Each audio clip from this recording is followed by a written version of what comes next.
ഇന്ന് തന്നെ ഡൗൺലോഡ് ചെയ്യൂ. കാണൂ നിങ്ങളുടെ ഫേവറേറ്റ് ഷോസ്. ആകാശ്, ഇപ്പൊ തന്നെ പ്രകാശന്റെ അക്കൗണ്ടിലേക്ക് ഞാൻ ട്രാൻസ്ഫർ ചെയ്തേക്കാം. അത് വേണ്ട സാർ, എനിക്ക് ക്യാഷ് ആയിട്ട് തന്നെ തരണം. കുറുപ്പ് സാറ് തരുന്ന റെഡി ക്യാഷ് കൊണ്ടുപോയിട്ട് എനിക്ക് എന്റെ അച്ഛന്റെ മുഖത്തേക്ക് വലിച്ചെറിയണം. എന്നാലേ എനിക്ക് സമാധാനം കിട്ടും. ഒരു 5 ലക്ഷം രൂപ പ്രകാശൻ എന്റെ വാങ്ങിയിട്ടുണ്ട്. എനിക്ക് കുറുപ്പ് സാറിന് തരാൻ എന്റെ കയ്യിലൊന്നും ബാക്കിയില്ല. എല്ലാ സ്വത്തുക്കളും ഞാൻ ഏൽപ്പിച്ചു കഴിഞ്ഞിരിക്കുക. പ്രകാശന്റെ കയ്യിൽ നിന്ന് ഞാൻ പിടിച്ചെടുത്തതെല്ലാം ഞാൻ തിരികെ തരാം. എന്റെ കയ്യിൽ നിന്നും 5 ലക്ഷം രൂപ തട്ടാൻ വേണ്ടി അന്ന് പ്രകാശൻ പറഞ്ഞ കള്ളം അത് സത്യമാക്കി തരണം. മനസ്സിലായില്ല. വന്ദനയും ജഗനെയും തമ്മിൽ തെറ്റിച്ചു തരണം. പറ്റുമോ നിനക്ക്? അങ്ങനെ ചെയ്താൽ പ്രകാശൻ വാങ്ങിയ 5 ലക്ഷം ഞാൻ മറന്നേക്കാം. തിരിച്ചു തരണ്ട. മനോജിന് പ്രകാശൻ കൊടുക്കാനുള്ള തുകയുടെ ബാധ്യതയും ഞാൻ ഏറ്റെടുത്തോളാം. അപ്പൊ പിന്നെ സ്വാഭാവികമായിട്ടും പ്രകാശിന്റെ വസ്തുവിന്റെ ആധാരവും ഞാൻ തിരിച്ചു വരുമല്ലോ. വന്ദനയും ജഗനെയും തമ്മിൽ തന്ത്രപരമായി തെറ്റിക്കണം. എനിക്ക് എന്റെ മകൻ ജഗനെ പഴയതുപോലെ തിരിച്ചു കിട്ടണം. വന്ദനയും ജഗനും തമ്മില് ഇപ്പൊ പഴയതുപോലെയല്ല. ഒട്ടും കളങ്കമില്ലാത്ത ആത്മാർത്ഥമായ ബന്ധമാണ് അവര് തമ്മിലുള്ളത്. അതൊക്കെ നിന്നേക്കാൾ കൂടുതൽ എനിക്കറിയാം. എന്നാലും അവരെ തമ്മിൽ തെറ്റിക്കാൻ ഞാൻ ശ്രമിച്ചു നോക്കാം. ഹലോ, നോക്കാമെന്നല്ല, അകറ്റിയിരിക്കണം. കാര്യം നടന്നു കഴിഞ്ഞാ പ്രകാശന്റെ പ്രശ്നം മുഴുവൻ തീരും, അറിയാലോ. കാര്യം നടന്നില്ലെങ്കിൽ പ്രകാശനും കുടുംബവും തെരുവിൽ കിടന്ന് തെണ്ടി തിന്നേണ്ടി വരും. ഏത് വേണമെന്ന് പ്രകാശൻ തന്നെ തീരുമാനിക്കും. പ്രകാശൻ ഒരു ബന്ധുവെന്ന നിലയിലാണ് ഇതുവരെ എന്നോട് പെരുമാറിയിട്ടുള്ളത്. പിന്നെ ഒരു വിഡ്ഢിയാണെന്ന നിലയിലും പെരുമാറിയിട്ടുണ്ട്. പക്ഷേ ഇപ്പോ ഒരു രാഷ്ട്രീയക്കാരനായ കുറുപ്പിന്റെ മുന്നിലാണ് പ്രകാശിരിക്കുന്നത്. എനിക്കറിയാം സാർ, തന്ത്രങ്ങൾ പഠിച്ച ഒരു ചാണക്യന്റെ മുമ്പിലാണ് ഞാൻ ഇരിക്കുന്നത്. ഒരുപാട് സൂചിപ്പിക്കുന്ന മറ്റേ കാര്യം പറ. ശരി, ജഗനെയും വന്ദനയും തമ്മില് ഞാൻ വേർപിരിക്കാം. പക്ഷേ അച്ഛന്റെ ബാധ്യത തീർക്കാനുള്ള പണം എനിക്കിപ്പോ കിട്ടണം.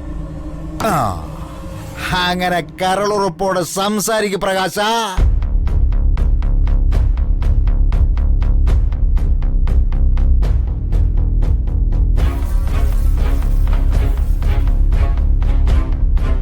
ആകാശ്, ഇപ്പൊ തന്നെ പ്രകാശന്റെ അക്കൗണ്ടിലേക്ക് ഞാൻ ട്രാൻസ്ഫർ ചെയ്തേക്കാം.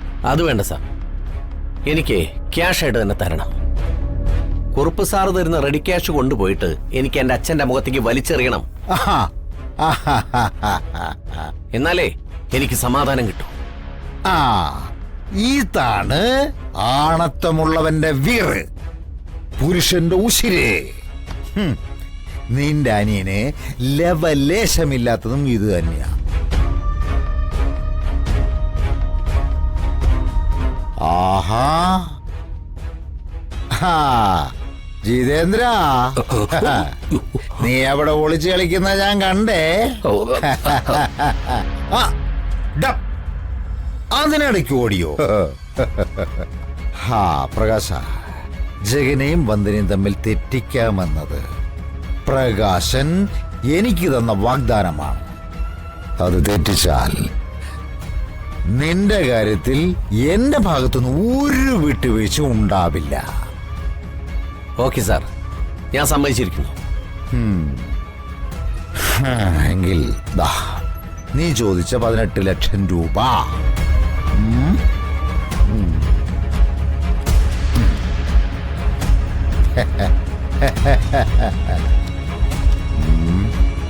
വാരിക്കോ വാരിക്കോ.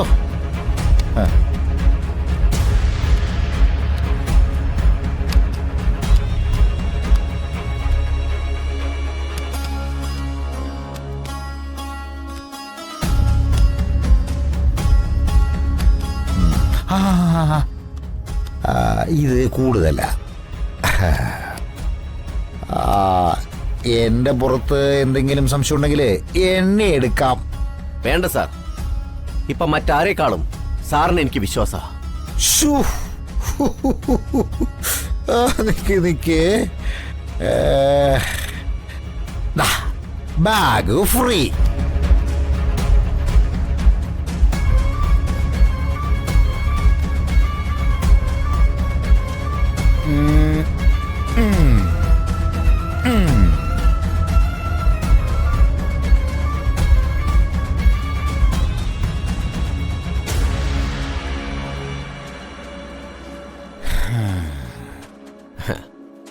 Thank you sir.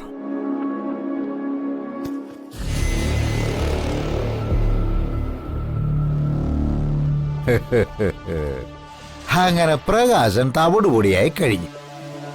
ഇനി ഒരിക്കലും അവൻ ജീവിതത്തിൽ കരകയറില്ല. പ്രകാശന്റെ വീടും സ്വത്തും ഒക്കെ എന്റെ കൈവശമായി കഴിഞ്ഞു. അങ്ങനെ പ്രകാശന്റെ കാര്യം ദർഭേ കുജഞ്ഞറങ്ങണേ. നീ വായിച്ചിട്ടില്ലേ, ചിലപ്പോഴൊക്കെ വിട്ടുകൊടുക്കുന്നതും പ്രണയമാണെന്ന്. അത് പ്രണയമൊന്നുമല്ല, പ്രണയം സ്വന്തമാക്കൽ മാത്രമാ. വിട്ടുകൊടുക്കലിന് ഒരർത്ഥമേ ഉള്ളൂ, നഷ്ടം.